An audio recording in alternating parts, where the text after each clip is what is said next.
The shows that are really, really getting seen and the shows of record, they don't look like us.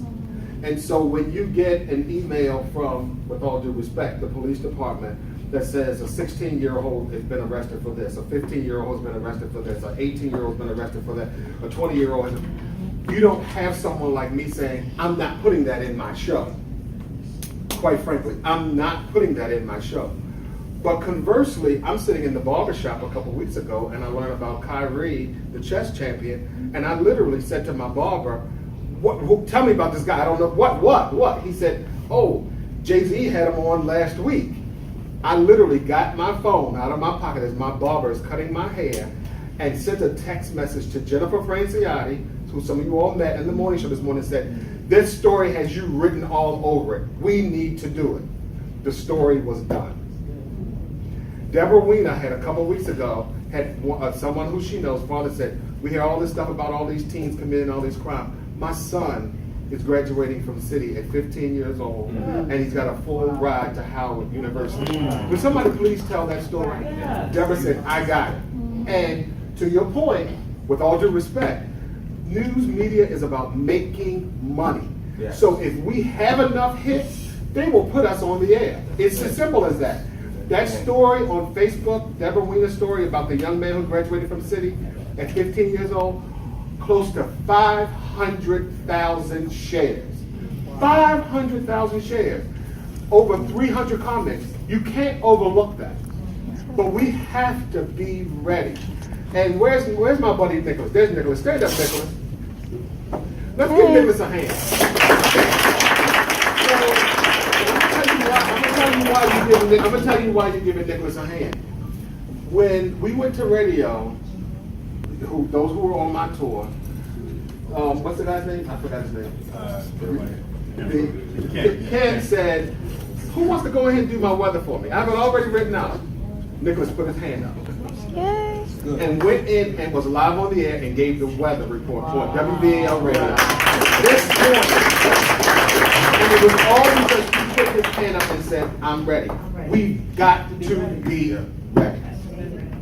You don't get those opportunities often. Stan. Can I make a quick comment about... Y'all know Stan Stovall, by the way. All of us, you heard several of these gentlemen say, you know, when I'm at the barbershop, when I'm at the store, I'm out in the community, people give us feedback from the community, and they stop us. You know, when I'm dressed like this, oftentimes I hear people talking about news. They don't recognize me when I'm dressed like this until I open my mouth. And then they say, oh, okay.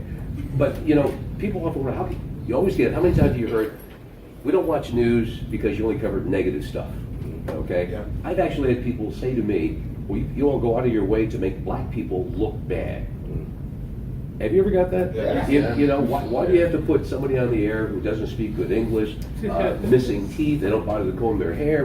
You go out of your way to make us look bad. And I'm trying to tell them, no, we don't. No, we don't. The reason why you see a person who might not speak proper English or hasn't got their persona together is, they come to us and say, I'd like to comment on that. And when you're out covering a story and you're on a deadline, you're trying to get it done, the person who's going to make it easier for you to get your job is the one that gets on the air. It's not like let me see if I can find the person who speaks the worst out of everybody here and put them on the air so we can make black people look bad. That doesn't happen. We don't have a crystal ball about every story that goes on the air. Just like we're out and we hear about positives, we go out of our way to project us in a positive light. We love to do positive stories because we know most of the stories that get on the air don't project us in a positive light. So we have to counter that.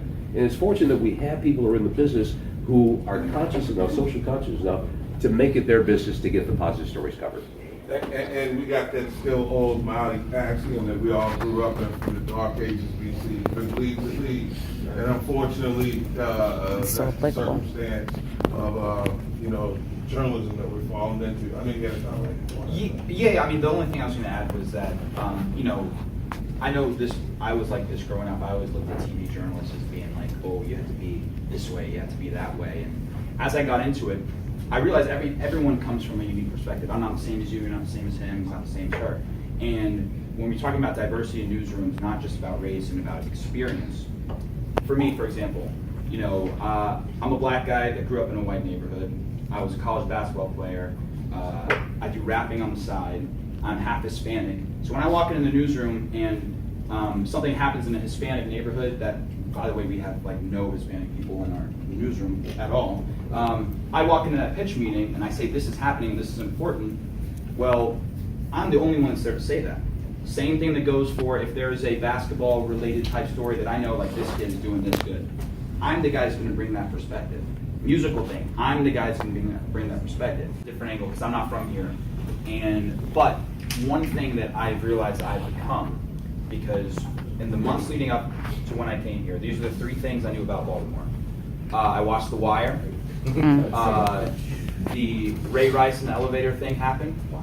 Then the riots happened. And then 3 weeks later, I got a call, hey, you interested in coming to Baltimore? And I'm like, I don't know what's going on over there. But that's to speak. If we look at that as, say, each one an individual social media post, because in between that, there were plenty of great things going on in the city. I know that now that I've been here, but I didn't before I got here.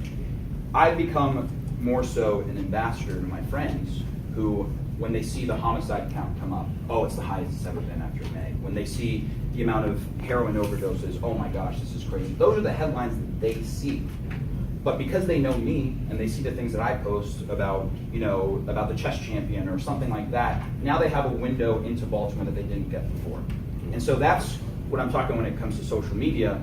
What you post, no matter how big, no matter how much traffic it'll get, no matter how enticing it is to share and show and all that stuff, that's an identity separate from who you are. So you need to think about that even though you can say, oh, I didn't mean to do this, oh, I didn't mean to do that, well, you are doing it. And you're from Baltimore, and you don't want to be the kid that's fueling my friends to be like, hey, what is going on in Baltimore? So that's something to keep in mind as you guys go forward. So therein lies the balance as we take advantage of the wonderful medium that is social media to be responsible community journalists. Because quite frankly, with the downsizing of the industry right now and fewer resources, a lot of the things that you speak to who are positive in the community simply aren't or can't be covered. And we won't debate the merits of why that is right now in this particular forum, but those are the facts, and you can initiate changing the paradigm by use of the social media. But I did want to get to a couple of other things as it relates to. At the end of the day, I think we control our images more ourselves, particularly now than ever. We have to be mindful, not just through our smartphones, but just generally. What are we projecting to people? What are we projecting to the wider world? And the more mindful of that we are, the more sort of the image kind of improves. I remember when I started as a reporter in Baltimore, and this is a long time ago, early 80s. I remember one of my earliest impressions, I grew up in New York City, and you have these ideas about Baltimore. And I remember I used to have to cover the school board. And you'd hear about these quote-unquote bad schools, whatever, Fletcher, Douglas, whatever, people have these schools that they thought weren't good schools. But you would go to the school board meetings, I used to have to cover every school board meeting for a while. And every spring when they were doing awards, there were always some kids coming out of every school who were going on to some of the best colleges in the country, or going to University of Maryland, going here, going there, somehow raising themselves up from what everyone calls a bad school. And I would try to do stories about those things. They never got much play because it's kind of what, it's not that unusual in a sense. But another way, I thought it was unusual. But it always struck me that when you go talk to people at those schools, people didn't often talk about the success. And I think it's incumbent on all of us to sort of think in terms of the success, think in terms of uplifting images. I'm not saying whitewash stuff. I'm not saying ignore reality. But offer a balanced view of reality. I think if we do it as a community, it becomes incumbent on the press to pick that up and not just sort of parrot kind of the negative thing. That would be my one we control more than we think. So, World Star Hip Hop, I absolutely hate it. That and media takeout, I can live without those two things because it doesn't show anything positive most of the time.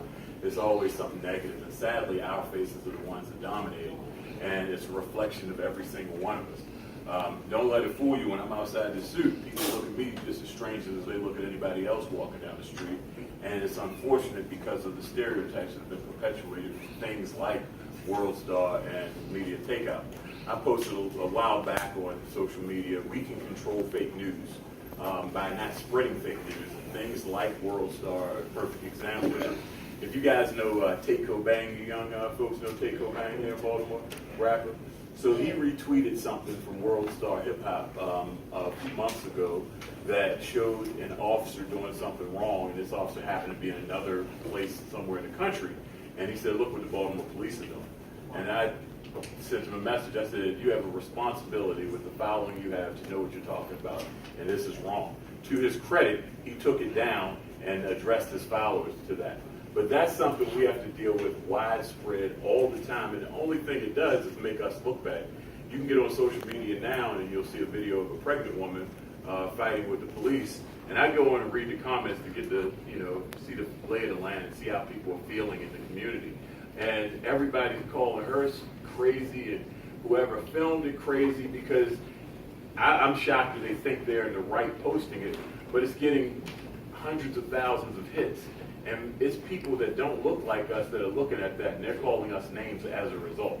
I did a social media training just this past week in the DC market, and I showed them my filters for all the different derogatory names that get captured because of social media comments. And you read that list and you wouldn't feel good, because those are the names that people have called mainly us. And we do that, sadly, by spreading that garbage news of fights in the street and fights at the graduation, and we can say, well, they do that too. Well, that's not getting the play that we're getting. We have the responsibility to stop that and stop the spread.